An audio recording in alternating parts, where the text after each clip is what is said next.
There once were a couple of kids who were playing with each other on an ice lake.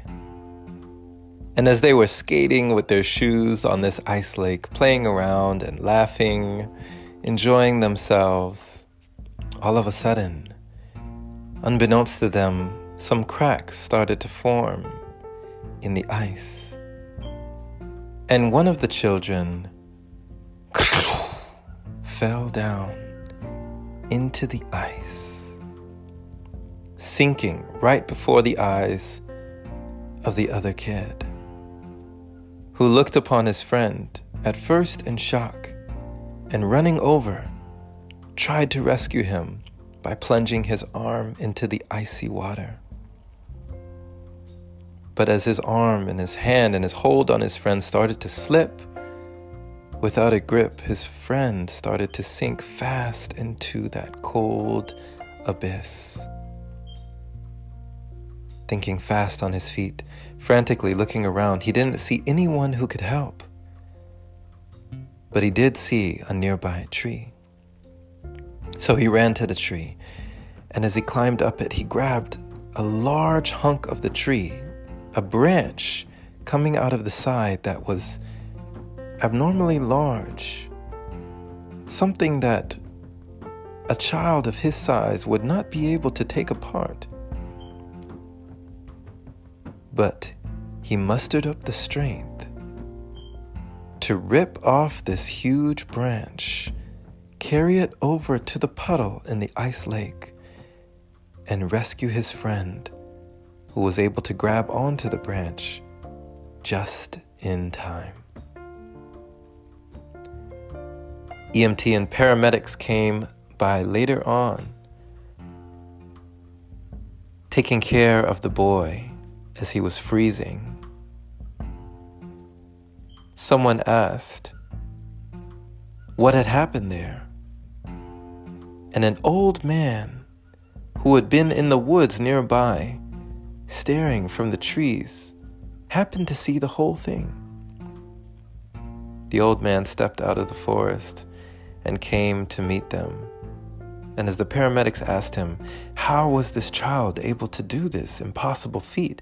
How was he able to rescue his friend? How was he able to pull off this huge branch? The old man smiled and simply said, there was no one around to tell him he couldn't.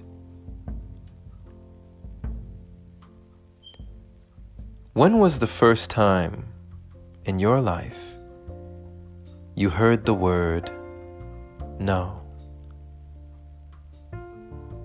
Can you think back to the first no in your life? They say that children are told no hundreds and hundreds of times when they are young by their parents, by people, grown-ups. No, you can't have that. No, we can't go there. No, you can't do this. No, you can't be that. No, you can't do that, right? Over and over, no. But how many times are they told yes? When did you hear the first no in your life? You were probably too young to remember. But when did you start believing the no's? And more importantly, when did you start telling no to yourself? Do you remember a time when you started to tell yourself no? To doubt yourself, to doubt your own abilities. For what others say to us isn't as impactful or as powerful as what we say to ourselves, even the inner dialogue.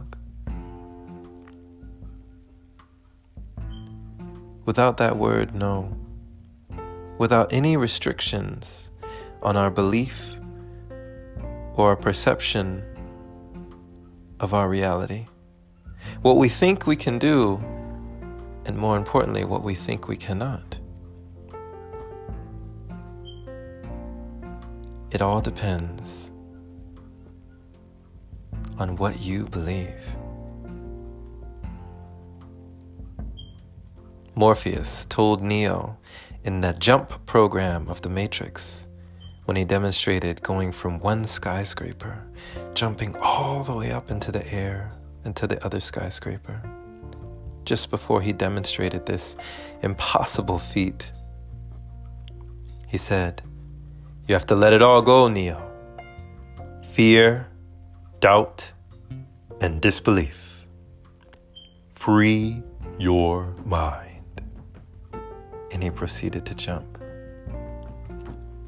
But Neo, possibly having all those no's in his mind, all those doubts penetrating his psyche, telling him, this is crazy, this is silly, there's no way I could do this.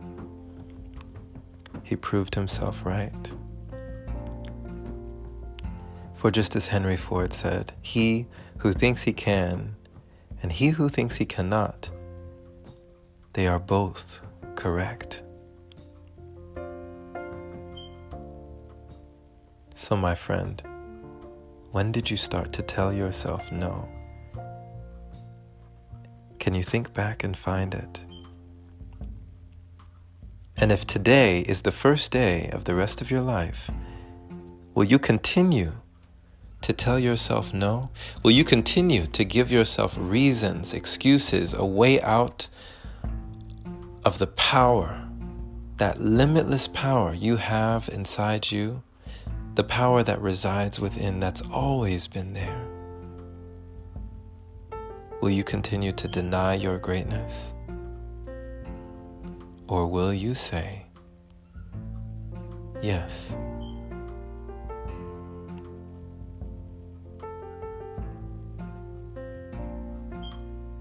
Thank you for listening, my friend. This has been Jerome Shaw on TOP, the Open Palm Podcast here in Columbia, South Carolina.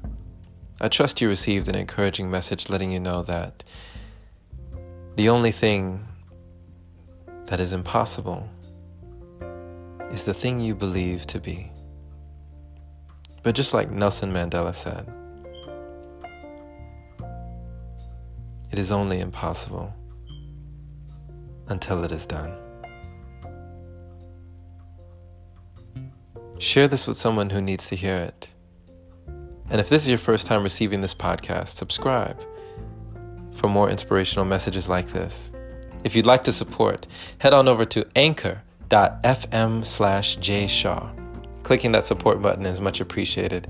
Shout out to all the wonderful supporters who continue to donate, making it possible for episodes like this.